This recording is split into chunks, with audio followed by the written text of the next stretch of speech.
گۆڤاری لۆبوانی فەڕەنسی دەڵێت محەممەد بن زایدی جێنشینی وڵاتی ئیمارات سیاسەتێکی گشتگیر لە جیهانی عەرەبیدا لە جەزائیرەوە بۆ یەمەن پەیڕەو دەکات. ئەوەش لەسەر بنەمای پشتیوانیکردنی دیکتاتۆرەکانە بە هەموو شێوە هۆکارێک و بۆ خنکاندنی هەر هەوڵێکی دیموکراتیانەیە لە جیهانی ئیسلامیدا بۆ ئەوەی ئەو نەسیمەی شۆڕش و گۆڕانکاری نەگاتە وڵاتەکەی. سیباستیان بۆسوای توێژەری زانستی سیاسی لە ئازانکۆی برۆکسلی ئازاد بە وتارێک لەو ڕۆژنامەیەدا گۆشەنیگای خۆی لەبارەی ڕۆڵی ئیماراتەوە ڕوون دەکاتەوە.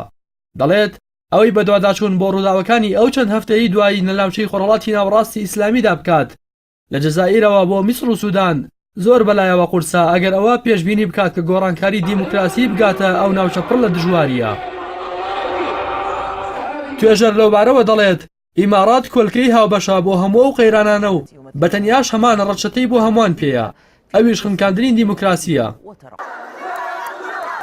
سەرەتا ئەوەی بە هەڵا پێی دەوترا بەهاری عەرەبی نەسیمی هیوا و ئازادی بوو کە تونس و میسر و لیبیا و سووریا و یەمەنی گرتەوە، بەڵام ئەمڕۆ ئەو هیوایە پووکابەتەوە.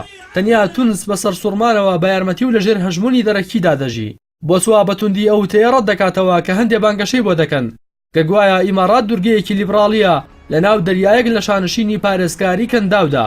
ناوبراوەوە بە ئەفسانە ناو دەبات. توێژەر ئەوە ڕوون دەکاتەوە کە لە پشتی تاوەرە هەوربڕەکان و دیمەنا زرق و برقدارەکانەوە کە بە زیرەکانە نەخشێنراون لەم ساڵانەی دواییدا ئیمارات بووە وڵاتێکی پۆلیسی و ستەمکار کە نەک هەردەیەوێت دەستکەوتی شۆڕشە عەرەبیەکان لەناو ببات، بەڵکو دەیەوێت بەرنامە ماکیاڤیلێکی خۆی بەبێ مشت و مڕ بسەپێنێت. بۆ سوا هۆشداری دەدات لەوەی کە ئیمارات بەوە واز ناهێنێت کەشتی بنێرێتە سەر ئەستێرەی مەریخ، بەڵکو دەیەوێت هەژمونی خۆی لە سەرانسەری جیهاندا بسەپێنێت بۆ بە جیهانیکردنی بیرروبڕوای ئاسایشی تایبەت بە محەممەد بن زاید و ناردنا دەرەوەی بۆ هەموو وڵاتان، بە تایبەتی دژایەتی ئەوانەی کە خوازیاری بەدەستێنانی دیموکراسین.